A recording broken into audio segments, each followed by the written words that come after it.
let's go ahead and do that intro again.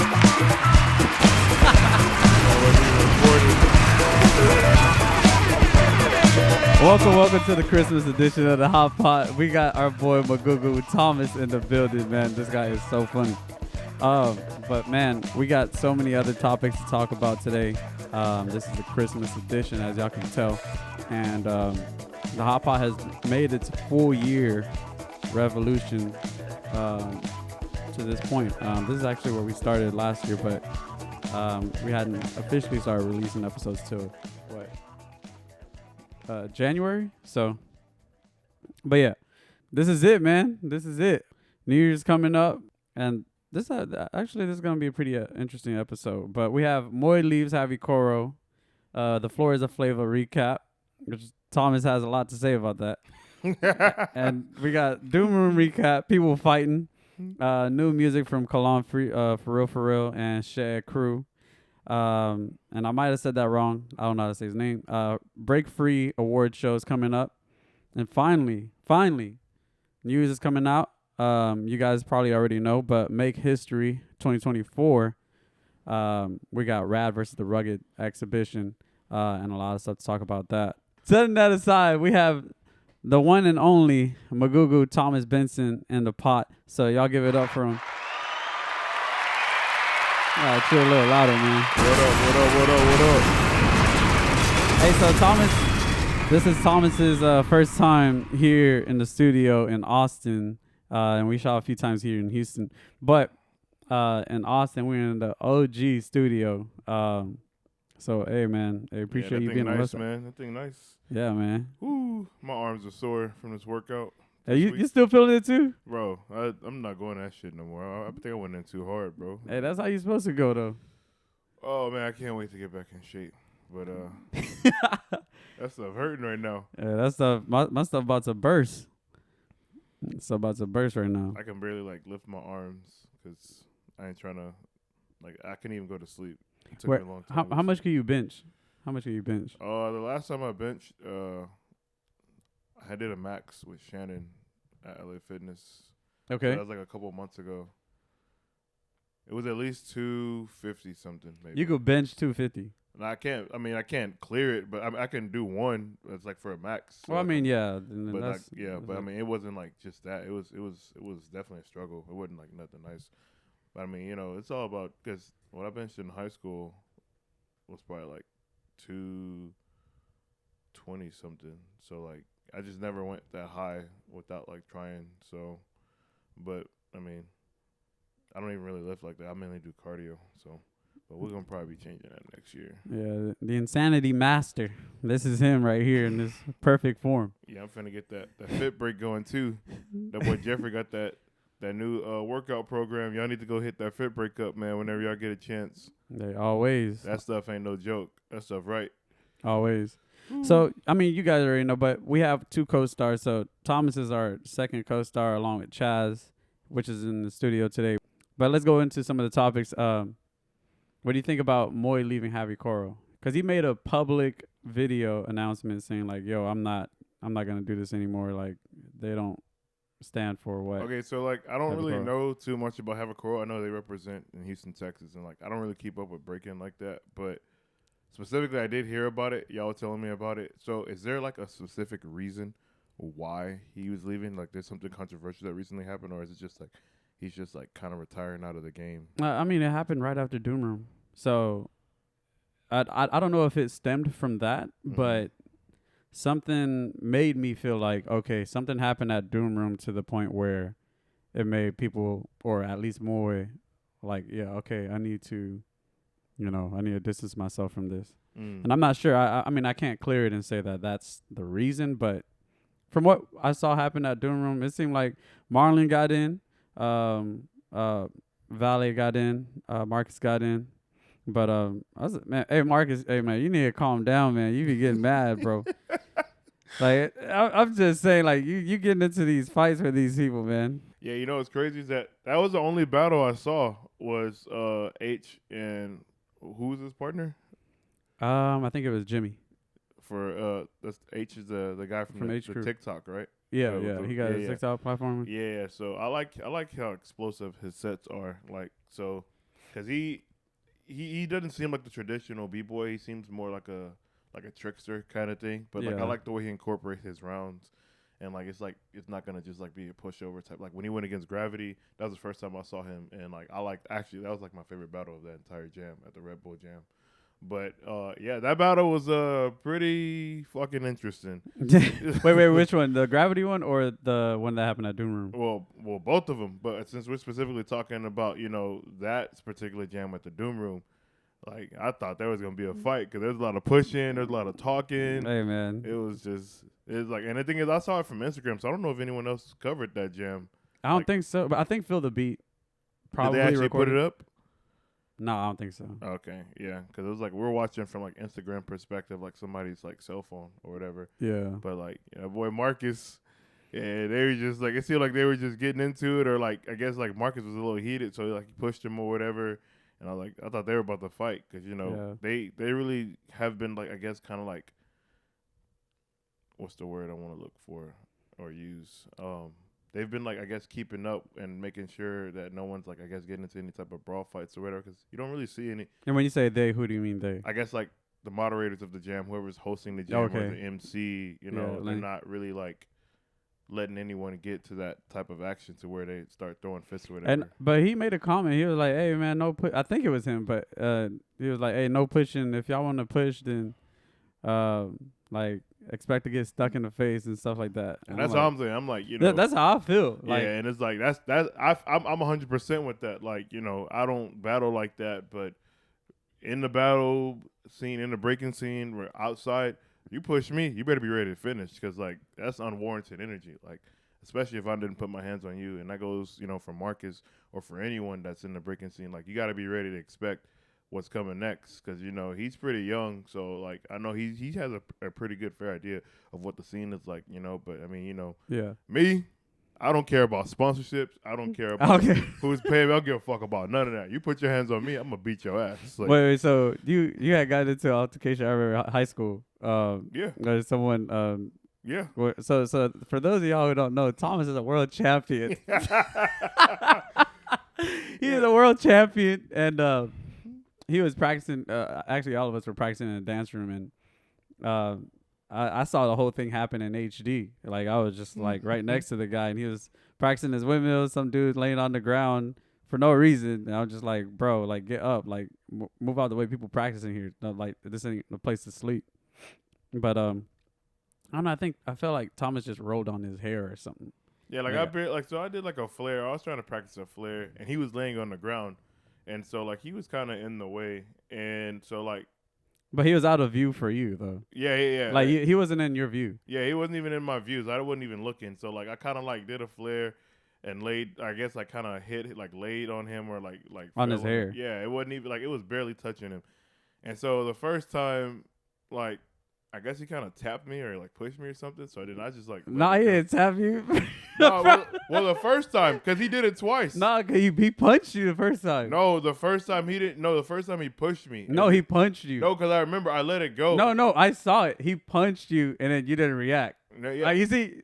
He didn't punch me. See, Thomas, if it was a punch, a punch to him feels like a tap. No, it wasn't no punch, bro. If it was a punch, I wouldn't have let it went on. So whatever it was completely ineffective. No, yeah, but he punched your arm. This is what he did. Okay. Like he punched your arm, and then he turned around and was holding his head. Saying he punched my arm, so I guess we're gonna go with the punch. I saw the whole thing. He punched Either your way, I let that shit go, and then. For some reason, somebody told him in the back of his head to go do it again, and he does it again. And then I got up. I was like, okay, so this is where we're going. So I get up. He saw that rage in my eyes, and I saw fear. So he ran straight to Miss Roberts' office, and I guess Drigo and Miss Roberts were in there, but he ran straight over. I pushed his ass through the door. The door was closed. And then Drigo come out with red eyes, like, hey, man, what you doing? He pushing me back, like, whoa, fucking push me, bro. I saw the whole thing happen. Hey, shout out to Drigo, Miss Roberts. Those are my like favorite people ever. Like for sure. For sure. But like I guess he didn't see it wasn't a critical hit. it didn't take critical damage. Like when he punched you the first time, he was just like, "What?" Because I saw him. He was like holding his head, and then he like looked back at you, punch you, and he started walking away, holding his head. And he looked back, and he like he didn't even say "ow." Yeah, He like did this guy not even? I don't know what made him decide to come back. He took no damage. So he literally walked back on his own accord, and then punched you. To where I was like, oh yeah, I'm about to get in too. I'm about to help. That's how I felt. What's crazy was that like, dang, like I had never really been in a fight. That was like the end of our sophomore year, and I was in beginner break class. It was either beginner break or it might have been during lunchtime. I think this was during lunch. It was definitely during lunch. Okay, so yeah, it was like it's crazy. I like me just back on the subject of topic is like. I don't play that. Like, you know, I've always been a person to defend myself, especially like when it comes to like somebody trying to bully you. Like, you got to set that tone because whether we're in the breaking scene, whether we're practicing, whether you're out there in public, you know, the law is one thing, but you have a right to defend yourself. That's also a part of the law. Somebody put their hands on you and you got liable witnesses there, or credible witnesses there, like, you should be feeling confident enough to at least protect yourself. Don't ever let anyone bully you. Don't ever let anyone try to disrespect you, especially if you didn't warrant that type of action. Yeah. You know, so. Hey, speaking as a truth. Hey, but also I think Marlon made like a pretty heavy comeback at that jam too, at the Doom Room. Yeah. Yeah, he was doing his thing, man. So shout out to Marlon. I actually liked a lot of stuff Marlon was doing. Yeah, I like how, like, you know, he's, like, kind of, you know, because they're, like, the newcomers of Havocoro, like, Vale and Marcus. Yeah. And he's kind of, like, the leader or the OG of, like, you know, this is my crew, whether, you know, someone new or the OGs that we've been battling for years. He still represent, and they went all the way to the finals, and they won the whole damn thing. So, I was like, I really want to go down and watch the whole jam, though, because that was the only battle I saw was the finals battle, and that was just a very entertaining battle. Yeah. So, hey, man, but it's all love. Like, you know, I don't want anyone to take what we're saying as a threat or insinuating violence or whatever that may be. But don't take it to that extreme. But just know, if y'all push people in the middle of the battle, be ready for what comes next because, you know, that's just how it is. Like, everybody knows. If you've been a breaker for as long as you can remember, everybody knows about that video when he was doing the set and that dude comes in and, like, he's trying to do a set. Even though he didn't really push him, that's still the same type of energy. It's like, if I'm doing my set or whatever, like, clear the floor, bro, because if I get hurt, trust me, that punch is, even though that video is very pixelated, you can still see the impact of the punch. He was not standing up straight. I don't think anyone would have been standing straight. Like, it's a good video because it's like, bro, like, what are you doing? Respect my space, you know? Yeah. And it's the same thing with Marcus pushing H, you know? Respect the space, bro. It's like, but if you want to do that, that's fine. No one's going to hold that against you. Just, you know, don't be, you know, surprised if somebody cocks back and, you know, retaliates. Cause especially in Texas. You know, people don't play that. Yeah, especially in Texas. Everybody. They either strapped up, or everybody's carrying, or they got their hands ready to be used. Which doesn't warrant, you know, if somebody punch you to go out there and start blasting folks. That's not what we're saying, you know. But I've seen it happen. It does happen. It does happen. So or like people shooting through their windshield. That happened on I-10. Oh, for real? Yeah, where this one dude was driving and he cut off this other person. The other person was mad. And, like, you know, they doing this road rage stuff. So the other person, as they were driving past them, they threw a water bottle at his car. But in the process of throwing a water bottle, the dude in the car shot from his the back window, like, of the passenger side.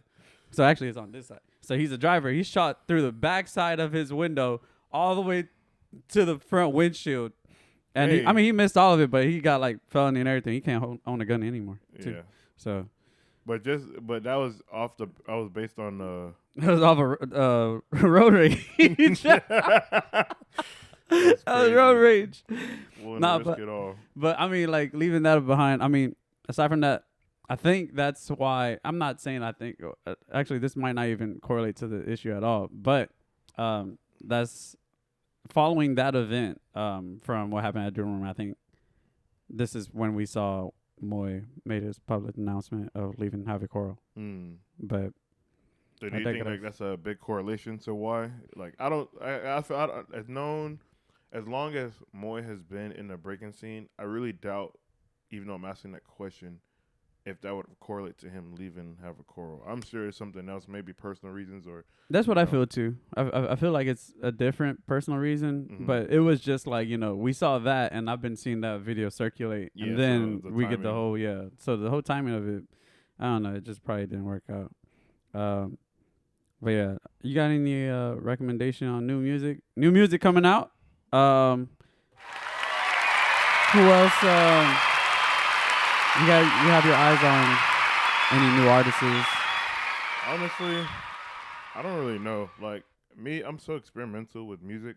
Like I'm like the last person when it comes to talk about like new artists and new music, or whatever. Like I like the Tekka album that we talked about in the other episode, and that was already a couple years old, so I'm late to the game. So when it comes to music, I might hear it the same day it comes out, or I might take 2 years to listen to it. Like I'll still, retroactively enjoy it regardless. But it's just I don't keep up with like new say for example the new Drake album that came out was a couple months ago, right? Oh man, yeah, it wasn't good. Like there was a few songs that I like on there because I gave it a couple of listens, but ultimately my favorite album with him is the one with Certified Lover Boy and the one he did with 21 Savage. I can see that. Yeah, so like those but Drake is always just like he's gonna have a couple of bangers in all his his albums or whatever. But like in terms of like keeping up with new music, I don't really listen or keep up. But Drake is going on break too. What do you mean, like he's not producing music? I think they said he's just going on a hiatus until further notice. Bro, Drake is not going on a hiatus, bro. I think so. Top 100 Billboard person killing the charts every fucking That was year. right after. Yeah, but I'm telling you, that was the only album. I guarantee he'll be out with something new in the next year or so. Like we'll Drake, see. Drake, in he has 2024. music is his blood. Like that, like Drake fucking hits, and that's not gonna piss off fans because we already know when Drake comes back. But like saying Drake going on a hiatus is like no one's gonna really take that with a grain of salt. You know what I think will be really impactful this in the coming time is probably the new Kanye album. Now that I don't know if you've seen any footage of the listening party. There's a new Kanye album. It sounds so good. Like for real? He had like Kodak Black. What's dang, I'm forgetting his name. Dude that sings. Tiger? Not Tiger. Ty Dolla $ign? Ty Dolla $ign. Ty Dolla $ign's on it as well. And he had like a good bunch of people on there. Like the watch party sound like it was like really nice. When was the watch party? I think it was this past week or something like that. Does he have a release date for the album? I don't know. I haven't looked into it too much. Every time Kanye drops an album, I actually like the last 3 albums Kanye came out with. So he had the what was the last album he came out? Was it Donda, right? Or was there something? I think so. Yeah, it was Donda. Yeah, it was Donda, and then the one before that was the Jesus Christ album or the uh-huh. And then the one before that I think was another Christian. Like those last 3 albums I actually enjoyed. Not like I don't know if you've ever seen the choir that was on the Jesus Christ album. I don't actually know if that's the name, but it's like I know what you want. Is that Christian? Jesus is Lord. That's the name of the album.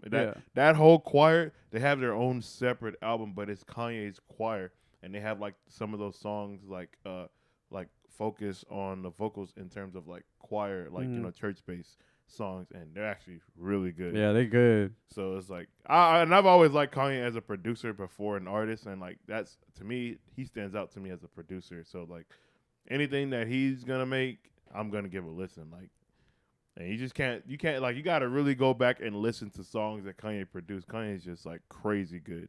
Like I'm a big Kanye fan. I don't care about the controversy that everybody hates Kanye talking about this, insensitive to that. Like everybody's got their own political views and what they're doing. I'm not condoning it. I'm not against it. I don't like when it comes to musical artists and their music. Like I don't keep up with that shit. Like I'm here for the talent, and Kanye got plenty of it for sure. I'm with you on that. Like man, can't nobody produce like Kanye, bro. Like for real. Yeah. So actually, I think I have a clip. Hold on, from his album, and hopefully this thing is connected.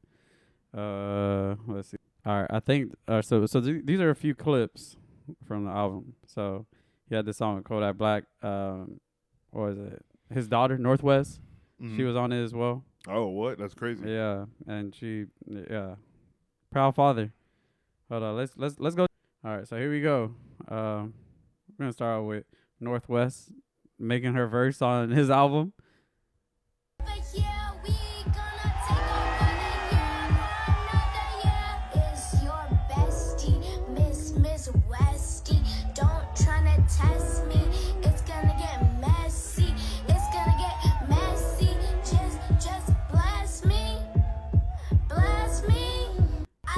Hey, I like what he's doing with his family, man. You can like just off the rip, you can tell that's a Kanye song. Like, yeah, like just the way that she's flowing the lyrics, and the way how she's repeating it, and the way she's projecting. You can just it has Kanye. Yeah, it has like Kanye confidence all over. Yeah, for sure. Like he has taken an actual style, and like that's extremely unconventional, and made it his own to where you can just like recognize the sound. Like, yeah. And that's like to me, I think anyone that's able to like, I guess, create a sound that's different from everyone else. I think that's one of the best things you can do as a musical artist. Cause like it'll start, everyone else following in your footsteps, or really just anything, creating something new.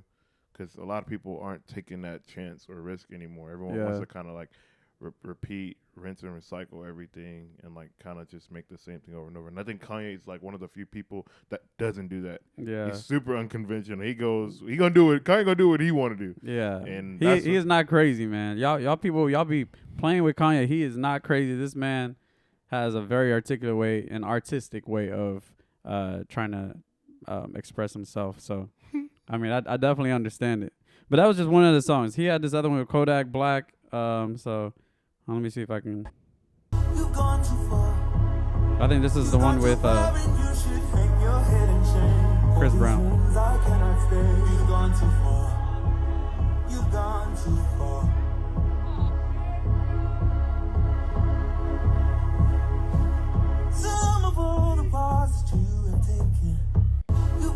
So that one's actually, this album I think is called Vultures. So then here's a track with Kodak Black.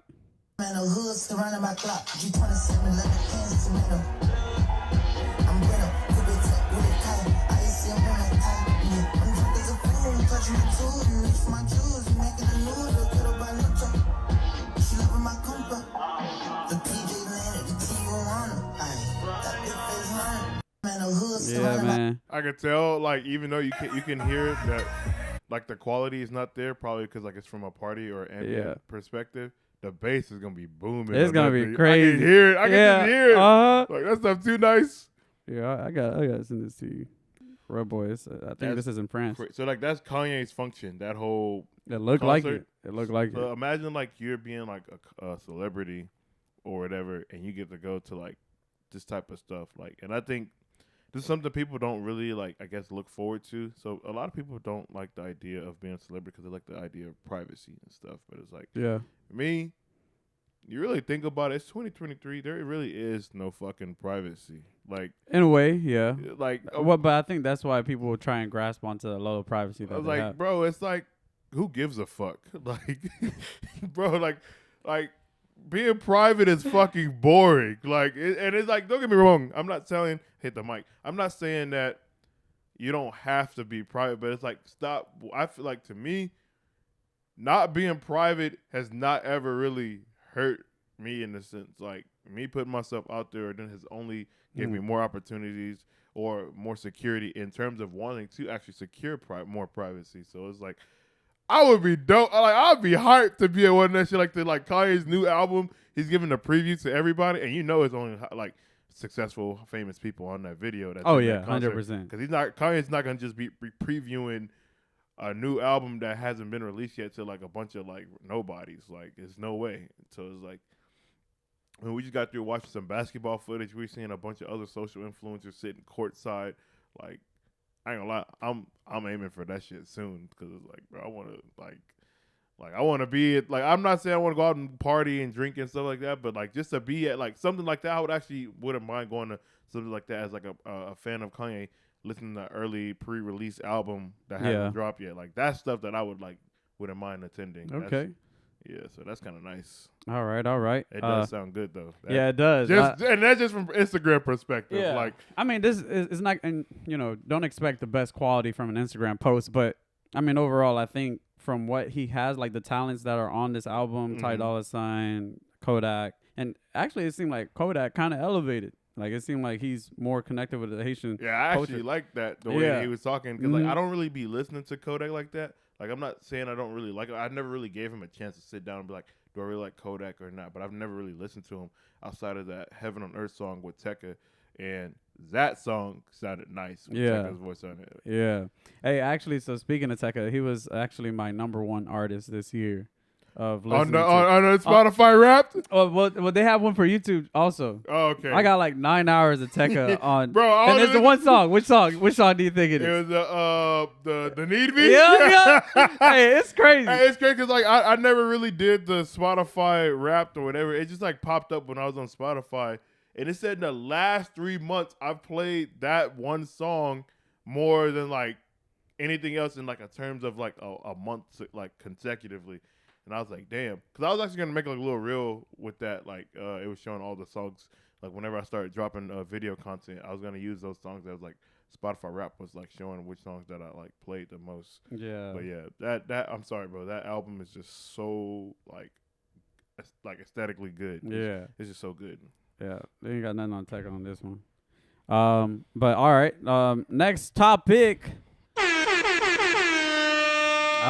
So Breakfree awards are coming up, and there will be several categories. So make sure y'all go out there and vote. Vote the HotPot, the best social media platform of 2023. And we just did this thing, but it's a couple of categories. We have, let me see if I can pull some of them up, at least from what they have on their posts. But Breakfree awards. So we have Battle of the Year. We got Break DJ of the Year. We got Crew of the Year, Educator of the Year, Event of the Year, CYE, Create Your Escape Award. And there's some other ones that aren't listed, like this Best Social Media Content and stuff like that. But it looked like they had finally released their nominees for B-Boy of the Year. Actually, we can actually go over those. We got Hero 10. Of course. For this year, Hero 10 is undeniably like been a staple, like 100%. Phil Wizard. Okay. Victor. Okay. Zeku. All right. And Jeffro. Yeah. So, actually, this is a pretty solid list. I think all of the B-boys that they just listed had been like on, a tear this year. They've been on a streak. I'm just gonna have to go with Jeffro though, like 100%. Like that's not even me being biased, like just because I know Jeffrey personally or whatever. But like I've seen accomplishments wise, yeah, like I've seen a few of Victor, I've seen a few of Zeku, I've seen a few of Hero 10, but Jeffrey just stands out, bro. Like, and it's like I think Hero 10 comes close second. Like in performance wise, Hero 10 is there, but I'm talking about like just up and coming and like getting ready, like trying to hopefully represent for the Olympics. Jeffrey's been that contender. I mean, even if you talk about outside of not representing for the Olympics, he's been he's been the number one contender for a lot of those jams that give you points. Yeah, and it's like all year too. Yeah, and he's the highest placed U.S. b-boy. So in points, right? Yeah, well, not just in points, but he's always consistently landed the highest for b-boys in the U.S. Like on the National Olympic level. But also the Red Bull competition, Red Bull BC1 World Final. He was the only monster b-boy, that was present at a Red Bull event. I mean, I don't think I've ever seen that like at their world level stage. Yeah, what about when Gravity went to Red Bull? He wasn't a monster back then? I don't think so. I don't think he was. But no, because then Moy was there as well. Didn't Moy go to a World Final? I don't think so. I could have sworn Moy went to a World Final. I could be wrong, but I don't think I've seen Moy at the World Finals. Oh, well, that might have maybe that was North America. And to my knowledge, for some reason I can't correlate the monster image being on Moy at that time either, even if he was. Usually I feel like whenever I see Moy, I associate seeing him with a monster logo or something, but if he was at a Red Bull event, at least to my knowledge as of recent, I can't remember seeing him at one with. What's crazy though is like seeing the rad shirt. He had the rad shirt on. Yeah, the vest. Yeah, it was like, bro, it's crazy because like I don't know how far you want to go into the politics on this, but we know some stuff about what can't be displayed there and like, you know, what the optics are for Red Bull and everything. And it's just like, you know, because I'm, you know, it's just crazy that he still rep, you know, his hometown crew. And like, I think for as long as I can remember, I don't remember seeing any world finals where like people were wearing like their hometown first crew. Yeah. Like outside of like their sponsorship or whatever. And it's just like, it was just crazy to see that. Well, in a way, I feel like everything now at this point is either people just joining a super crew or being part of a sponsor crew. Yeah. In order to like, you know. And I really like his battle was, I really liked the battle. It was super hype, you know, and like that's just from us knowing him personally and like seeing him on the, you know, international stage. Yeah. Like, dang, that's crazy. Like, you know, somebody from Rad made it on the world final. For real. Hey man, that's a shout out. That deserves clapping. That deserves guns. That deserves bombs. Like 100%. But I definitely would say my top nominee again from last year, and not even it's from the same place as you. Like not even to be biased, but I'd definitely say Jeffro been leading even since last year, since 2022. He's competed and led the U.S. team in terms of points. This year, once again, he's the same B-boy that's been consistently representing, and I feel like have been like, in a way, like criminally underrated for his accomplishments this year. But yeah. That's and like when do they have a date when that poll closed or like when the votes closed to like all the categories? So let's haven't see. Voted yet. Breakfree Worldwide Award 2023 is proud to announce your B-Boy of the Year nominees as voted by you, community. All the B-Boys were nominated for making an impact and breaking this year. Make sure to celebrate their nomination by sharing their photo on your story and voting in the final round when it opens up on Wednesday, December 20th. So December 20th, I guess it's a one-day thing. Okay. Actually, that's Jeff Rose's birthday. Hey, man. Hey. That'd be a nice little birthday gift.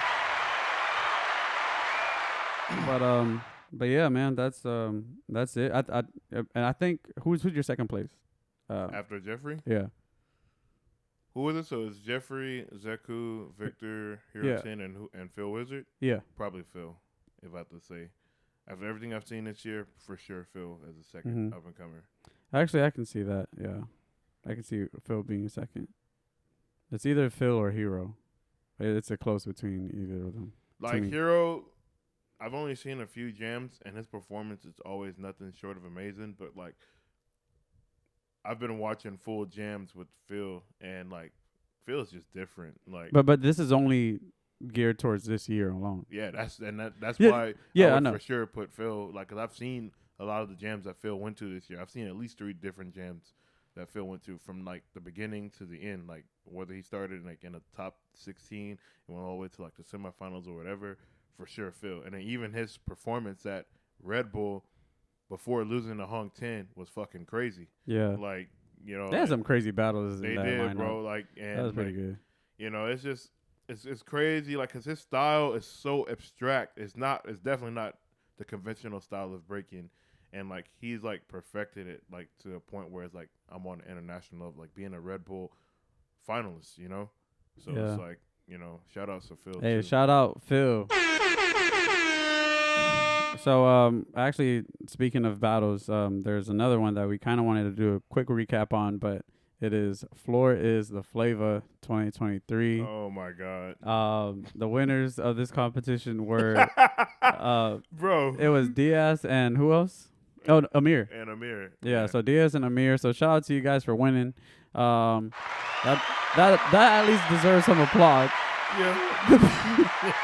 Hey, but hey, I'm not gonna lie here. And I mean, I might get some heat for how I'm coming off to this. Fuck but it, bring that shit, cause I don't care. Like, I watched that jam, and let me tell you, Amir was carrying this guy. Amir was carrying like super hard, and I would say if you perform that way, the way that Diaz, I just want to go straight into it. Yeah. The way that if you see Diaz perform the way that he did on that stage in Texas or in the U.S., yeah, automatic, like, they're kicking you off. I've seen them give me, like, the biggest and the thing is, like, this is to the cross point outs where it's like the composition of his rounds isn't actually bad, but the intro and all the gimmicky and play along stuff is so fucking long. It's like, bro, is there a way? Can we get this on the TV or no? You didn't have it set up? Or?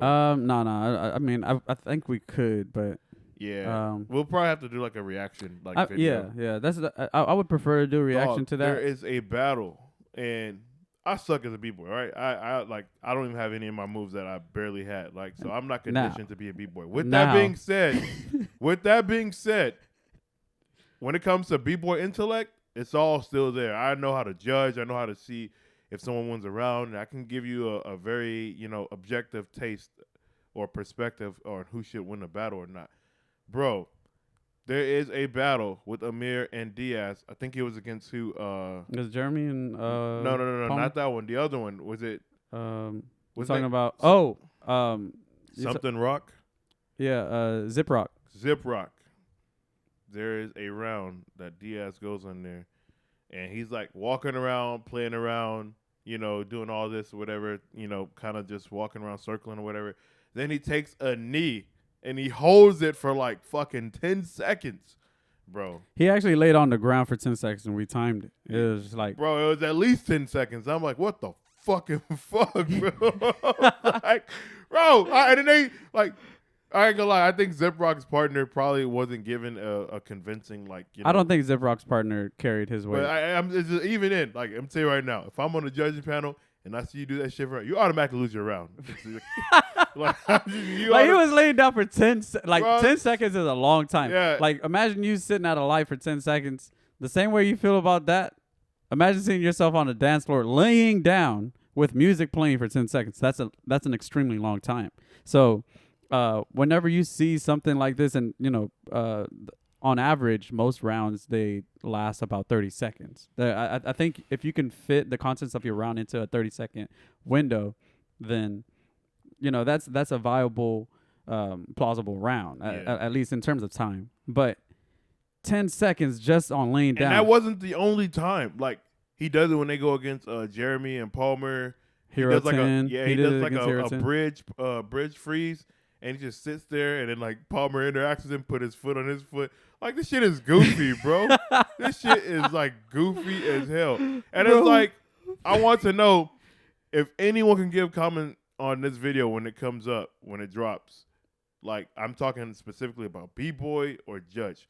If you are a B-boy judge, do you count, like, time as, like, as a requisite in a pleasing round? Because if that's the case, off of that alone should already negate his round. Like, I'm talking about every round literally starts off after like 15, 20 seconds of walk around and play around, interacting with the crowd or, the opponents, whatever. And it's like, bro, get to the fucking point. Yeah, we're going to have to definitely make a reaction video in terms of breaking down round composition because, we come from a performance and dance background, and like we're on a stage where you have to perform to an audience, and people try and sometimes say breaking isn't you're not performing to an audience, it's a battle. You're performing to an audience. I don't care what you're saying. You're performing to an audience, but at the same time you're battling, so you have to be able to manage and balance the two souls together. And like at some points, people can tell when the story's too long, or if you're wasting time, or if you're adding a lot of fluff into your paragraph and sentences.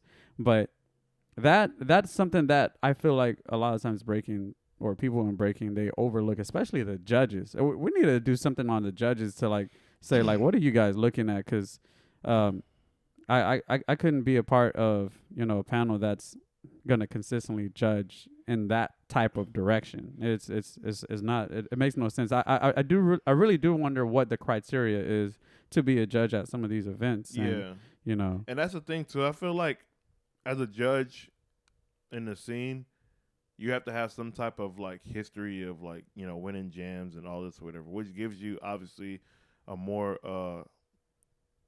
a more adequate reason to judge, you know, versus like some random Joe or whatever. But like, do all judges have tenure? Or because if you're constantly making bad calls, and and it's just like obviously not this way. Like, here's the thing. Like, all right, so when Diaz is going against Zip Rock and Amir, like, the play around stuff is one thing, and it's entertaining because it is entertaining. Whether it's good or not, it's for sure entertaining. Because I'm like, what the fuck? Well, that's like saying like, all right, any type of content is good content. Yeah, but and that's the thing. So it's like technically, like it's attention. Yeah, but it's like, is that part of the criteria to win a battle? Because like, if time is the thing that's like not going against you, then okay, fine. Then Zip Rock was unbelievably amazing. Yeah, Zip Rock was good. Like, I the stuff that I saw Zip Rock do, I was just like, bro. But when they went, like, I ain't gonna lie, when they went against Hero 10, and I don't know that guy's name that Hero 10 battled with, they should not have fucking lost. Yeah,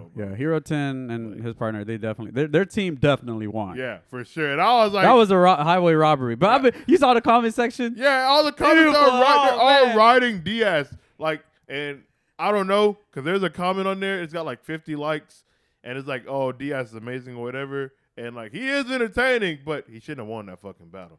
Like, that's entertaining, not amazing. Like, people like, I mean, you guys, you kind of like overdid it in terms of the writing on that one. Like, and when we do a reaction video, like, bro, I'm gonna cut the fuck up, because I'm gonna tell you right now, like, that shit, like, bro, it doesn't make sense. Like, because and I ain't gonna lie, if that's the way to strategically win, if that was a real standard, technically you could do a lot less and still win, like, you know, off of like doing no type of like hard power, just doing foot rock, sticking with the music. Because if that's the case, y'all do that. You know, y'all do really more foundations, and that's really what his style is. Yeah, it's off of his foundation of like sticking to musicality more than anything else, and not really doing anything hard. And if like, so how do you know when the judges are being biased? How do you know if like they're not being paid off or whatever? Because some of this, like, if we go watch round for round, battle for battle, Hero 10 and I think his name is Sis, if I could be wrong, is his partner. I think against Amir and Diaz. Bro, everybody stands out except Diaz. You guys will see it soon. Like, we're gonna have to make a reaction to that. Like, it's like, bro, it's like, it wasn't even close of a battle. Like, it just wasn't, bro. So like, we need to watch that. I'm just as shocked. They went all the way to the finals and like cleared everything. Like, it's like, and here's the thing, it almost kind of felt like when Diaz was battling, it's like as if he knew he's not losing. Like, yeah. Like, there was but that comes with that dancer confidence when judges like, oh yeah, this person looks confident. Yeah, but there was so much confidence that I could sit in the middle of the fucking floor and look around and do this. I'm not exaggerating. That's literally what happens. And they fucking win. Yeah. It's like, and even in the battle, when they're going against Jeremy, Jeremy's so funny, bro. Jeremy, you're fucking. Jeremy, you're funny as fuck, bro. When Diaz is walking around, like, come on, hurry up, hurry up. I'm like, I feel the same again. What the fuck is he doing, bro? Yeah. Like, bro, it's just, that shit was so goofy. But I mean, hey, props to them. They won the jam. Like, I don't know if that's how the judges get down. They might, even know, because that kind of reminds me of like the K-Mel stuff, you know, like, just politics in general. Like, you know how like when everybody was saying K-Mel should have lost the battle against Junior. I'm pretty sure more than 80% of viewers felt that way. And it was. Oh, like, you're talking about the freestyle session battle. Freestyle session battle when he went against Junior, and everybody was shocked. Even though you go and read the comments, everybody's like, how did K-Mel win this? You know, and he's on the side talking to one of the judges before the jam starts. It looks very biased, and he's like waiting for the DJ to change the song. You know, I wonder like, how far does politics go to where it actually like damages your name and reputation? But I mean, K-Mel is like regarded as one of the Jordan. It's like the Jordan of breaking. Yeah. So like K-Mel is definitely one of the pioneers here in the U.S. for sure. I don't know K-Mel. I mean, for his that like to be going up against Junior versus K-Mel at freestyle session at 40 Up battle.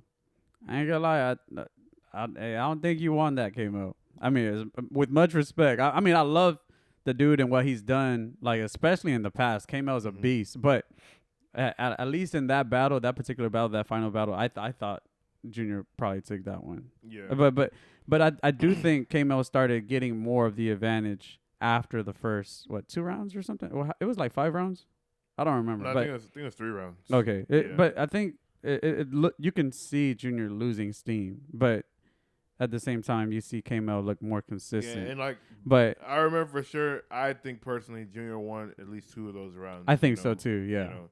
But I mean, even then, on top of that, like that battle is not as biased as these fucking battles. This battle, not even close. This one, like takes K-Mel a and cake. Junior, they're in the 40 and up. So these are OGs that don't have much to go off of now because they've been breaking for a very long time, almost half a century. You know, so it's like, is that right? A century, right? It's 100 years, right? Like half a century? Yeah, or a century is what, 100 years? Yeah. All right, yeah, so half a century, they're like 40, almost 50, you know? So almost basically half a century. So they have that type of, you know, it's expected with them. They don't have much in the tank. They've been doing this a very long time. This motherfucker, Diaz, bro. Bro, I've never seen this. I've never seen this. He looks super young. He ain't got no facial hair. So it's like, you got to come in with more in the tank, bro, because that shit ain't going to cut it. If I'm on a judging panel, fuck no. That's automatic other side. I'm actually kind of curious to see where Diaz is from. You know where he's from? No. Like what country or what state? But I think that battle's in the UK, right? Or it was somewhere overseas. Yeah, somewhere. Yeah, so it's like could have been Kazakhstan for all I know. Yeah, but it's like, bro, Amir's carrying super hard, bro. It's crazy. All right. So big news, big things coming up for next year. We have the Make History 2024 battle. Man, I need y'all to clap louder because the one and only, we got USA versus Europe. And actually, it's going to be more like USA versus, where's the Ruggeds from? Well, we have Rad versus the Ruggeds, man. So that's going to be an amazing battle. Rad versus Ruggeds at the Make History 2024. That's a battle not to miss. That exhibition is going to be like lit. I'm excited. I can't wait. When's the date for that?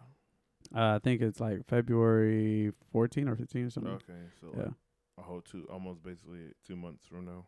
Yeah, but yeah, that's coming up. So make sure you don't miss that. Is that in USA or is it in Europe? No, it's here. It's gonna be in California. Okay. So, yeah, make sure y'all show out for that. Since we're running late on time, or short on time, New Year's resolutions. What you got? What you got in the tank? Man, honestly, there's a lot, but my main focus is gonna be to lose this weight again. That shit's gonna be hard because I'm basically almost 30, and like drop video content like in terms of exploring cinematography and trying to become a film director. That's really the only thing on my mind. Like, so like what do you want to do for like your platform? Like, for like your cinematography stuff. Like, what are you gonna name it? Like, what are you gonna name it? I don't actually have a name, but the mission statement is to like be. If you go on my page on my handle, the Benzo, the first thing you see is like either Cinematic Explorer or Best Film Director / Best Film Editor. So Okay. I've actually started out in the film game as an editor, technically, because like I was using Share Factory, which is an editing software that's on the PlayStation. It's still there right now. And then like whenever I started editing game footage, I converted to like getting my first camera, which was the GoPro. And then I started editing on a GoPro Studio, which is like not a good studio. Unless they've updated it now. I've lost so much money and clients on GoPro Studio because it kept crashing. Yeah, but that was back. Yeah, it was back in 2016 though, because I guess it might have been a prototype. GoPro was still like not optimized in terms of like camera footage or whatever. They were still getting the hang of like not using the case to make it underwater or whatever. But yeah, went from Share Factory to GoPro Studio. And then I finally converted to Adobe Premiere. And it took me like a year to really learn how to optimize Premiere, Then after that, I started getting more used to like editing. And then I finally, got my first camera, which was a Canon Rebel. I think it was a T5 or T6. It was one of those. And it was mainly good for photos, but not for video. And then I went from there. Hey, but you gotta tell us the mission statement. You gotta tell us the mission statement. Well, I mean, the mission statement is basically what I said earlier. It's, so I want to be a cinematic explorer. What does that mean? So basically, let's say for example, you watch any movie. One of my favorite special effects is Doctor Strange, from No Way Home specifically, when he and Spider-Man go into the mirror dimension, and you see like him, Spider-Man's trying to run away from him with the ring, and then like he's running and he throws a cape after him, and then he goes into like that dimension where you see that portal, and then they go into the mirror dimension. You see all these crazy ass special effects. My mission statement is to either try to learn how to do that with little to no budget and recreate it, or find out from the best how to do it. So recreating that type of effect, but not just specifically Doctor Strange or Spider-Man. Everything from any movie, from any scene. Film is my passion. So I watch movies all single day, shows, whatever, just to like see what effect is on there or what's tittillating about that story. Yeah. Hey, man, don't give them too much sauce. Don't give them too much sauce, man. Well, they're going to see it. When it drops, Drop. Actually, and so I guess for my New Year's resolution, so we have our first annual, or we have our first recording of the HotPot for an entire year. So that made it happen. Hey. So the goal is to close out the next year, become bigger, do more. And we got a lot more coming up for you guys. Check the website, which we also have at the HotPotStudio.com. And we have some merch on sale. So, so be part of the brand, be part of the movement, be part of the community. Till next time, appreciate you guys. Catch us on the HotPotStudio.com. Peace. We got pie!